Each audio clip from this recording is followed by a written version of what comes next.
Mensahe at diwa ng Pasko para kay VP Sara Duterte. Ang sabi po ni VP Sara Duterte ay panahon na daw ng pagbibigayan, pagmamahalan at pagpapatawad. Tama po ang sinabi po ni Vice President Inday Sara Duterte. Bilang mga Katoliko po, lagi na po nating naririnig yan. Tuwing sasapit po ang Kapaskuhan, eka nga. Pero sana kahit hindi naman po Pasko, sana manatili sa ating mga puso ang mga ganyang mga klase ng mga kataga, di ba? Yung pagmamahalan, pagbibigayan at pagpapatawad. Di po ba?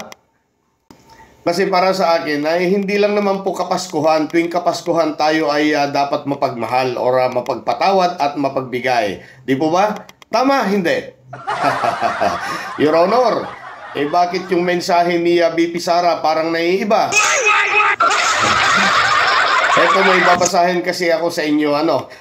Ito po nung bumisita po si VP Inday doon po sa yata ito, Ifugao. December 3. Ito po, babasahin ko po sa inyo Visiting the province of Ifugao Wednesday, December 3 as part of the Office of the Vice President's anniversary celebration, the Vice President reminded the audience that Christmas is the season for giving and loving. Yan, ang ganda, no? Yan, ito po pakinggan po ninyo. However, said she's an exemption to observing kindness during the Yuletide season. At ang binanggit niya po dito, hindi po talaga ako magpapatawad. Ito po, para lalo po ninyong maintindihan. Ito po ang mensahe po ni VP Inday na parang naiiba. Ito, panoorin po ninyo. Ang huli ko pong mensahe ay mensahe sa Kapaskuhan. Marami po sa ating mga Katoliko na mga kapatid ay naghahanda na po sa panahon ng Pasko. Ang Pasko po ay panahon ng pagpapatawad, pagmamahalan at pagbibigay. Forgiving, giving, and loving. Lagi ko pong sinasabi na depende po yan sa tao. Pero dahil ako ay Vice President, kailangan ko sabihin sa inyo na yan po ang mensahe at diwa ng Pasko. Pero po ako, hindi po talaga ako magpapatawad.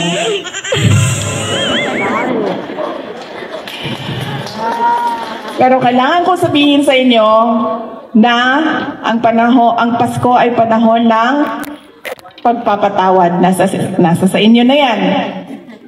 Kung magpapatawad kayo, dahil iba-iba naman ang tao Diba? Meron sa atin mabilis magpatawad, meron sa atin matagal, at meron sa atin dinadala na talaga sa hukay ang galit.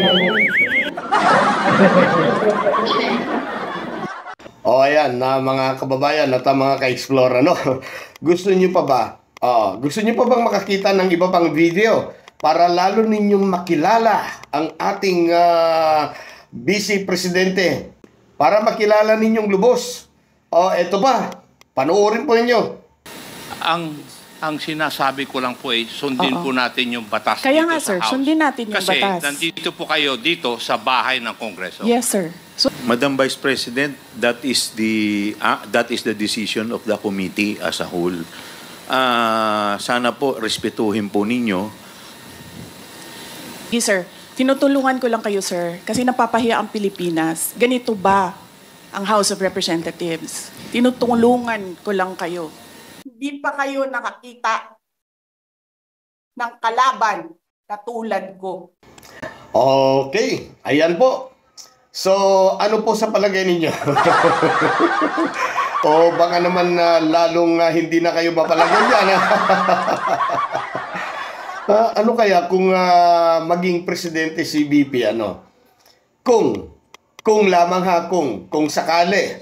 Kasi alam naman natin, kung matutuloy yan kasi alam naman natin na napakarami pong kinakaharap na problema ngayon ng ating Vice Presidente.